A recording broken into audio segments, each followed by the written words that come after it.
자, 오늘 이제 고난 주간을 맞이하면서 또 오늘 성경의 비밀을 좀 말씀드릴까 합니다.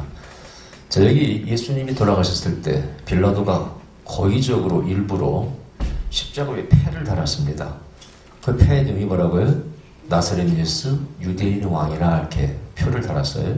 그리고 세 언어로 기록했다고 되어 있어요. 히브리어, 로마어, 헬라어로 기록되고 되어 있습니다. 자, 이 패 위에 기록된 단어가 히브리 말로 기록되었다. 이거 엄청난 사실 사건이에요. 자, 예수와 해 나자레이, 그 다음에 하 나자레이, 그 다음에 멜레크 하 예우딤이라는 단어입니다. 히브리 말로. 근데 여기는 엄청난 비밀이 담겨 있습니다. 유대인의 어떤 진리를, 비밀을 이렇게 적어서 표현하는 법들이 있어요. 일단 히브리어 글자는 여러분 픽처랭지라고 전에 토라 시간에 말씀드린 적이 있어요. 상형 문자 뭐 이런 비슷한 의미입니다. 그래서 상형 문자 그런 비슷한 의미인데 알파벳 자체가 의미가 있다 그런 얘기예요. 그래서 알레베라는 글자, 이 알파벳 첫 글자는 하나님을 뜻하는 것이고 원래 그것이 황소의 머리에서 그 형상이 따온 것이고 사실은 이것이 이집트 상형 문자까지 올라가요. 어떤 사람은 뭐 히브리 글자를 독창적으로 만들었다 말하는데 그건 그렇지 않습니다. 히브리 글자는 그 위에 또 모들이 있습니다. 그래서 이집트 상형 문자까지 올라가는데 누가 먼저 만들었는가는 모르겠죠. 역사적으로는 어쨌든 그러나 학문적으로는 이집트 상형 문자를 더 위라고 보지만은 어떤 것이 먼저 만들어지는 모르겠어요. 그런데 문제는 의미를 부여하는 게 중요해요. 자, 황소머리, 힘이 있다. 아버지를 상징하는 것이고 하나님을 상징하는 것이고 거기 숫자를 부여합니다. 1과 1000이죠. 1은 바로 출발점, 창조자를 의미하는 것이고 1000이라는 것은 하나님을 만족시키는 하나님의 수를 의미한다고 그랬어요. 그래서 하루가 1000년 같다. 하나님 축복할 때는 1000자를 많이 씁니다. 그런 의미가 있어요. 그래서 그 게마트리아라고 하는 그 숫자를 담아서도 의미를 또 부여해서 뭔가 표현합니다. 거기 숫자에 단어가 있으면 단어에 그 게마트리아 숫자가 있어요. 그 숫자의 의미가 또 비밀이 담겨 있어. 오늘 시간이 없기 때문에 제가 그걸 다 말씀드리지 않겠습니다. 자, 그러면서 또 알파벳 하나하나가 의미가 있어요. 예수와 전에 말씀드렸죠. 여호와, 야훼라는 글자를 갖다가 유대인들은 너무 거룩하니까 안 불렀다고 그랬어요. 아도나이, 뭐 헤븐, 뭐 하마콤 불렀다고 그랬는데 그때 그 요드 첫 글자가 요드 해 바브 해라 그랬어요. 그걸 갖다 신성 네 글자라 그랬지 않습니까? four letters, 네 글자에 아주 의미를 부여해. 테트라글라마토이라고 그러죠. 근데 그 요드 해 바브 해가 아까 빌라도가 폐 위에 붙였던 네 글자 예수와 하 나자레이 그 다음에 멜레크 하 예우디라는 단어의 첫째 알파벳 글자를 따서 인쇄를 따서 글자를 만들면 여호와가 나옵니다. 글자가 네 글자밖에 안 되잖아요. 십자가의 패가 네 글자밖에 안 돼요. 딱 보니까 첫 글자를 탁탁 따보니까 그게 여호와가 되는 거예요. 야훼가 되는 거예요. 신성 네 글자가 되는 거예요. 이스라엘 사람들이 정말 껍벅 죽는 함부로 이름도 부르지 못하는 바로 하나님 이름이 딱 적혀 있는 거예요. 이걸 보고 유대인들이 어떻게 생각했을까? 그럼 뭐라고 했어요? 저 자칭 유대인을 야옹으로 바꾸라고. 그럼 단어가 깨지죠. 아마 속으로는 엄청난 충격을 받았을 거예요. 근데 빌라도가 왜 그걸 그렇게 썼을까? 자, 여기 히브리어, 로마어, 헬라어로 썼어요. 근데 당시에 학자들이 그런 말 합니다. 당시에 유대인들이 쓰는 언어는 아람어였다 이렇게 말을 해요. 뭐 아람어나 뭐 히브리어는 사촌가이라 그래요. 근데 요즘 발견되는 뭐 요세푸스라든가 어떤 당시에 사람들의 편지 서신에 히브리어를 많이 썼던 것이 이렇게 고고학적으로 발견이 됐어요. 그래서 유대인의 적어도 정통사회에서는 히브리어를 많이 썼다는 것이 요 근래에 학자들이 주장해요. 그리고 요 근래에 자, 신약 성경을 헬라어로 기록됐다고 그러잖아요. 요 근래의 주장은 그래요. 원래 히브리어로 기록된 성경이 있었고 이것을 뭐 헬라어를 이렇게 아람어라든가 번역했을 것이라고 주장하는 학설이 요즘 많이 제기되고 있습니다. 왜? 성경에 나오는 단어들 갖다가 용례를 보면은 원래 히브리어가 있다는 얘기, 원래 히브리어. 이걸 갖다가 번역하면서 오류가 생기고 이런 것들이 성경에 발견됩니다. 그렇다면은 원래는 히브리어로 기록된 성경도 있을 것이다. 충분히 100% 그럴 가능성이 농후합니다. 자, 그럼 여기 그걸 강조하려는 것이 아니라 왜 빌라도가 그것을 아람 말도 아니고 히브리어로 기록해서 거기 그 비밀이 드러나게 했을까? 이게 첫째로 빌라도 자신의 고백이에요. 오늘 본문에 보니까 빌라도는 예수님이 죄가 없다는 걸 알았습니다. 이것은 지성의 겁 많은 지성이죠. 또 겁 많은 권력의 항복입니다. 백성들의 그 푸시에 항의에 물러섰다 그런 얘기죠. 또 여기 보니까 이 바리새인들이요 이런 말합니다. 우리의 황제는 가이사밖에 없습니다. 무슨 무예수가 우리의 왕입니까? 이것은 자기들의 양심의 또 배반이에요. 속으로는 절대 자기들이 가이사를 황제로 생각하지 않습니다. 오직 예수님을 죽이기 위해서 거짓말하는 거예요. 양심을 파는 것이죠. 자, 여기 빌라도는 나름대로 여러분 총독이니까 지성도 있는 사람이죠. 권력을 가진 사람인데 항복해. 백성들에게 불리한 항복합니다. 그 다음에 바리새인들은 역시 자기의 양심을 팔아먹습니다. 이 종합작품이 결국은 예수님을 십자가 못 박아 죽였다는 얘기예요. 근데 요한이라는 이 요한복음의 저자는 그게 무슨 요한나이라고 그래요. 요한 공동체라고 하기도 하는데 요한에게 배웠던 사람이 썼는지 요한이 직접 썼는지는 모르겠어요. 그러나 하여튼 요한이 전해준 걸 기록한 걸 요한이 썼다고 봐야 되겠죠. 그들은 여기에 비밀을 담았어. 자, 봐라. 예수님은 진짜 유대인의 왕이었다. 그것을 알아챈 빌라도는 그 비밀을 배에다 담아서 딱 썼을 때 그 이니셜을 표현한 것이죠. 첫 글자로. 눈치 있는 특히 그런 표현법을 유대인들은 아주 잘 알고 있어요. 특히 시편 119편은요. 바로 히브리 알파벳을 따라서 알파벳 기밀을 따라서 하나님 말씀 어떻고 이렇게 시를 써서 적어놓은 것이 바로 시편 119편입니다. 그러니까 이니셜을 따라서 첫 글자를 따라서 표현하는 법, 문학을 기록하고 어떤 걸 기록하는 표현법을 유대인들이 이미 알고 있다 그 뜻이에요. 잘 알고 있죠, 그 사람들은. 그래서 딱 첫 글자를 보니까 세상에 거기에 야훼라고 적혀있는 겁니다. 여러분 제가 말씀드렸죠. 요드해 바브해 야훼 그 픽처럴 이미지 첫 글자 알파벳의 의미가 뭐라고 그랬어요? 알파벳 의미로 푼다면은 요드가 손이라고 했죠. 해는 보라, 손을 보라, 바브는 모시고 그 다음에 해가 나오니까 보라, 손을 보라, 못을 보라. 이게 알파벳의 의미라고 했잖아요. 물론 이게 뭐 신학자들이 어떤 사람 받아들이기도 하고 어떤 사람 안 받아들이기도 합니다만은 하여튼 신기한 거예요. 부정할 수 없는 사실입니다. 물론 예수와도 마찬가지. 거기에 또 의미가 여호와와 연결됩니다. 그런 신비가 성경에 있어. 이것을 요한은 일단 알았다 이거예요. 예? 요한복음을 기록한 요한은 그것을 알고 있었다는 거예요. 왜? 요한은 유대인이니까. 여러분 그래서 요한복음 특징이 뭡니까? 성경의 비밀들이 절기라는 것이 굉장히 정확하게 기록되어 있습니다. 그래서 우리가 풀 수 없는 것들을 알 수 없는 것들을 기록해 놨는데 이것을 로마 교부들 이쪽에 이방인 교부들은 절대 풀 수가 없었어요. 이것은 유대인들만 알 수 있어요. 특히 예컨대 요한복음 8장에 현장에서 가나마다 붙잡힌 여인을 붙들고 왔을 때 예수님께서 땅 위에 어떤 글자를 기록했다고 되어 있어요. 근데 2번 기록했다고 되어 있습니다. 사람들이 그걸 보고 다 도망갔다고 되어 있어요. 나이 먹은 사람도 하나하나 다 도망가고 결국은 그 여인을 돌로 쳐 죽이지 않고 갔다고 되어 있고 예수님도 나도 너를 정죄하지 않노라. 가서 하시는 죄를 짓지 말라 하고 보내놓고 하시는 말씀이 나는 사람을 겉으로만 절대 판단하지 않는다.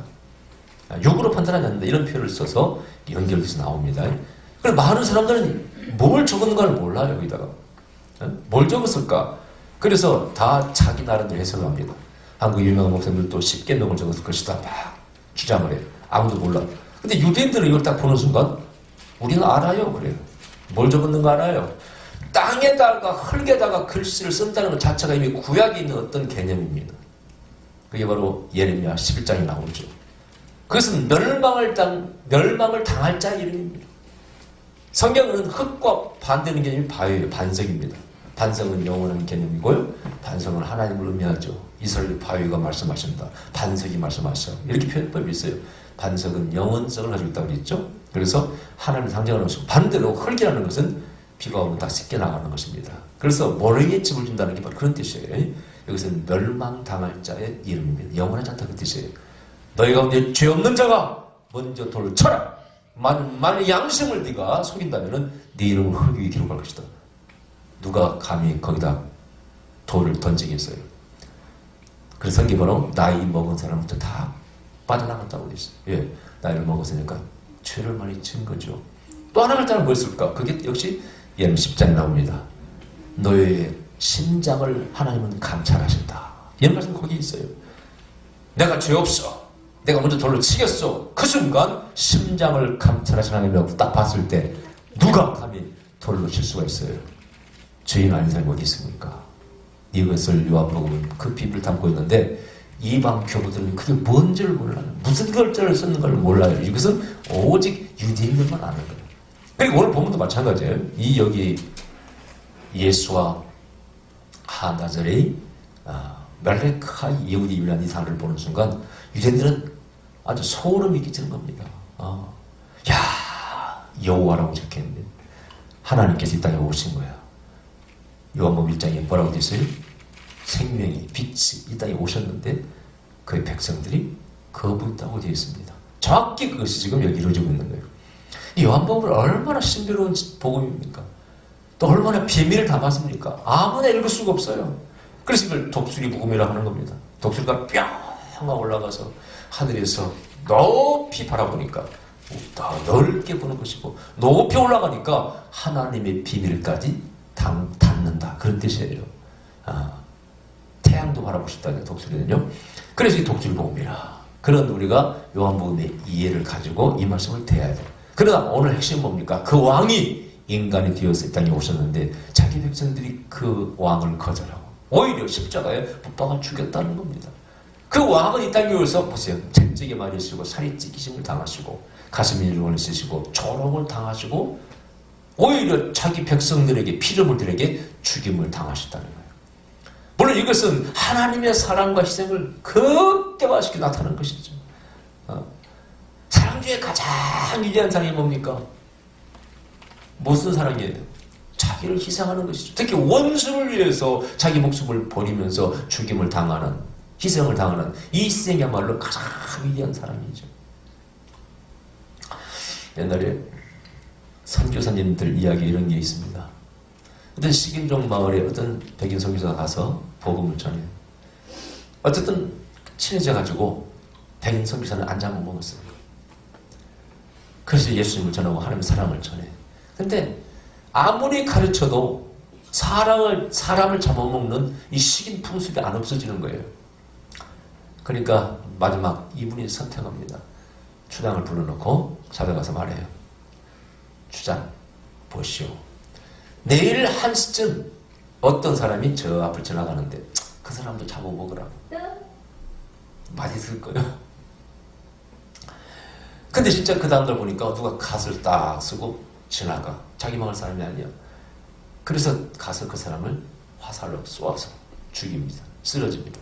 와서 갓을 벗겨보니까 그 사람이 누구예요? 자기들을 아플 때 치유해주고 그렇게 사랑을 베풀었던 그 선교사가 거기 죽어있는 거예요. 자기들이 그 선교사를 죽인 거예요. 그 선교사는 극진히 그 토인들을 사랑했기 때문에 사랑과 존경을 받고 있었습니다. 추장이 거기에 무릎을 꿇습니다. 그리고 비로소 그때부터 그 식인종 마을에 사람을 잡아먹는 풍습이 없어졌다는 얘기가 있습니다. 이런 누군가를 변화시키고 누군가의 참 새로운 삶의 길을 열어 진리를 알게 거기에는 희생과 눈물이 없이는 불가능하다. 이거예요. 왜 하나님이 인간의 몸을 입고 이 땅에 오셨나 이거예요. 자, 우리에게 뭔가를 전해주러 오셨어. 하나님 나라를 전해주십니다. 영성을 전해주셨어. 진리를 전해주셨어. 인간이 받아들이질 않아요. 결국은 그 사랑을 보여줘야 돼. 결국은 그 사랑을 보여줘야 돼. 여러분 누구야? 성 다미엔이 그랬잖아요. 아무리 하나님이 당신을 사랑합니다 해도 하와이에 있는 그 남원자들이 받아들이지 않는 거예요. 당신은 건강하니까 그렇지. 당신은 건강하니까 하나님을 사랑할 수 있지만은 우리는 뭐야? 우리가 무슨 죄를 졌어? 왜 우리가 문둥병자로 태어나고 문둥병자 가족을 가져야 되고 문둥병자가 발생해서 눈이 코가 다 문드러지고 이렇게 비참한 모습을 하고 한쪽에 가서 섬에 가서 살아야 돼. 몰락하여 섬에서 안 받아들이는 거야. 우리는 하나님의 사랑을 절대 느낄 수가 없어. 당신만 믿어. 아무리 사랑과 희생으로 그들을 돌봐도 받아들이지 않아요. 그 심정이 이해가 되죠? 그래서 다민 신부가 기도합니다. 하나님, 저들의 병을 저에게도 주시옵소서. 그들의 그 환자의 썩는 다리를 이렇게 빨아주고 씻어주고 하면서 어느 날 거울을 보니까 자기의 눈썹이 빠지기 시작합니다. 하나님 감사합니다. 저도 이제 저들과 똑같이 되었습니다. 그래서 나중에 문득경자가 되어서 그들 앞에 나타나니까 그때서 그들이 받아들입니다. 이것이 바로 성경의 방법이에요. 하나님 방법이에요. 우리가 늘 십자가를 바라봅니다. 요즘은 참 안타까운 것은 십자가도 요즘 이제 줄어들더라고요. 요즘 교회가 보니까 실제 십자가 색깔이 바뀌어. 빨간색이 아니고 이제는 뭐 하얀색 뭐 이렇게 바꾸고 또 숨겨서 대충 달아놔요. 제가 이제 부흥회 가잖아요. 작은 교회 가면은 십자가 안 보여. 아예 십자가를 안 달아. 대충 조그맣게 표현해가지고 뭐 보여 이렇게 달아놨기 때문에 보이질 않아요. 십자가를 지금은 자랑할 수 없는 시대를 살고 있어요. 참 안타까운 일이에요. 여러분 십자가는 우리가 배웠지 않습니까? 하나님과 우리 사이, 인간과 인간, 이웃과 이웃 사이를 묶어놓는 그게 바로 가교카라는 그게 바로 십자가라고. 예수님이 그런 역할을 하셨다고. 그게 히브리어 알파벳 알레베티크메탈 해 바브라는 글자라고 그랬죠. 그 바브는 못을 상징하는 것이고 못은 커렉트라고 연결시키는 거. 그래서 이 알레베라는 글자에도 요드 그 다음에 바브 요드입니다. 요드가 손이라고 했죠. 하나님의 손입니다. 여기 또 손이 있어요. 이 사람의 손이에요. 이 바브라는 글자가 하나님의 손과 우리 손을 묶었습니다. 그게 바로 알레베라는 글자가 되죠. 그 바브라는 글자의 개명따라 숫자가 6이라고 했죠. 그래서 저 그리스도가 저 요한계시록에서 666 나오는데 그 6은 원래 그게 예수님의 수라고 했어요. 그걸 저 그리스도가 빙자한다고 그랬죠. 표절한다는 거겠죠. 그래서 예수님처럼 흉내내기 위해서 6자를 쓴 것이죠. 특히 여기다가 강조와 축복의 수가 3인데 3번을 단어를 써서 666을 표현한 것이라고 말씀드렸어요. 이 비밀을 알지 못하면 절대 요한계시록 못 푸는 것입니다. 풀 수가 없어요. 어쨌든 간에 와 계신 우리 예수님께서 우리를 위해서 고난을 당하셨다는 그 수모를 당하시고 여러분 이게 바로 의인의 길입니다. 진리의 길이에요. 이 땅에서 의인은 아벨 이후로부터 고난을 당한다는 거예요. 진리를 사모하는 자도 고난을 당합니다. 진리를 주장하다가 복음을 전파하다가 다 고난을 당해. 우리가 고난중을 맞이해서 우리에게 남은 예수님의 그 고난은 뭡니까? 그것은 진리와 의의 삶을 살기 위해서 우리도 예수님의 남겨진 고난을 내 몸에 지어야 된다는 겁니다. 이 고난중을 맞이해서 우리는 진리의 길이 뭔가 정말 이 땅에 하나님 나라를 세우는 것이 뭔가를 깊이 묵상해야 돼요. 모두가 다 편한 길을 생각합니다. 예수 믿어서 복 받고 좋은 차 타고 다니고 좋은 집 살고 다 좋아 나쁘다는 게 아닙니다. 그러나 우리는 진리를 전하기 위해서는요. 그것을 뜻대로 내가 누린 자유를 포기하고 내가 가난한 길을 택할 필요가 있다는 거예요. 고난의 길을 때때로는 감수해야 된다는 거예요. 여러분 제가 제일 존경하는 분들은 선교사님들이에요. 그냥 선교사님 저기 그렇게 각인되어 있어요. 제가 뭐 리빙스테라든가 뭐 중국의 무슨 누구요? 네제 선교사 뭐 다 선교사 책을 읽으면서 야 정말 힘들게 살았더라고요. 못 먹고 굶주리고 짐승의 위험, 토인의 위험 그런 걸 겪으면서 특히 풍토병으로 다 죽습니다. 가족이 다 죽어요. 선교사가. 우리는 뭐 여기 온 선교사 마찬가지 다 젊은 나이 죽습니다. 그걸 각오하면서 복음을 전하러 가는 거예요. 고난입니다. 순교입니다. 희생입니다. 그거 없이는 우리 기독교의 선교 역사를 말할 수 없어요. 그들은 누구를 본받았어요? 예수님의 고난을 본받고 나도 그 십자가를 내 몸에 새기려고 그런 길을 걸어갔다 그런 얘기입니다. 그래서 제가 안수받을 때 슬퍼서 엉엉 울었다 그랬죠. 사도의 바로 영성을 개성하는 자리, 사도의 사명을 개성하는 자리였기 때문에 하염없는 통곡을 내가 드렸다고 되어 있고 어쨌든 제 나름대로 평생을 검소하게 살려고 노력했습니다. 일어나다시피 좋은 차 탄 적 없고 좋은 집에 산 적 없고 부흥사로서 가능할 수도 있었습니다. 그렇게 할 수도 있었지만은 어쨌든 정말 검소하게 살 노력했습니다. 그것은 바로 예수님의 뒤를 따라가는 삶이 그래야 되기 때문에 그렇게 한 것이죠. 여러분. 앞으로도 마찬가지예요. 누가 전에 한번 그러더라고요. 아 목사님 외제차 타셔야죠. 나는 외제차 죽어도 못합니다. 내가 첫째 지켜온 데 같이 내 신념을 깰 필요가 없습니다. 바보같이 지금까지 살아도 뭐로 나머지 삶을 내가 사치롭게 살아가고 내 평생 살아가는 그런 신념을 깹니까? 근데 신앙이 허락지가 않습니다. 예수님이 제자가 된다는 건 여러분 쉬운 게 아니라고. 우리 집안에 하나 본 조카가 신학교 장신대 4학년이더라고. 우연히 만났어요. 여학생인데 너무 반갑더라고요. 우리 후배면서 또 우리 집안에서 우리 피부치 중에 하나가 이렇게 저희 정이 되겠다고. 왜 갔냐고 했더니 엄마가 가라고 했는데 그 동생이 신앙이 좋아. 그래서 내가 앉혀놓고 쓸데없는 소리를 많이 했어요. 주의 종이 된다는 게 뭔가? 그러면서 내가 한 것도 좀 설교하면서 그거 쉬운 게 아니다. 절대 세상을 따라가고 화려함을 따라가고 뭐 그런 걸 따라가면 절대 주의 종이 될 수가 없다. 명심하라. 잘못된 길 따라가면 안 된다. 오늘 이 십자가에 못 박히신 주님의 길을 따라가야 됩니다. 자, 빌라도가 물어요. 정말 너는 유대인 왕 맞냐? 침묵합니다. 그런 분수에게 뭐라고 대답하겠습니까?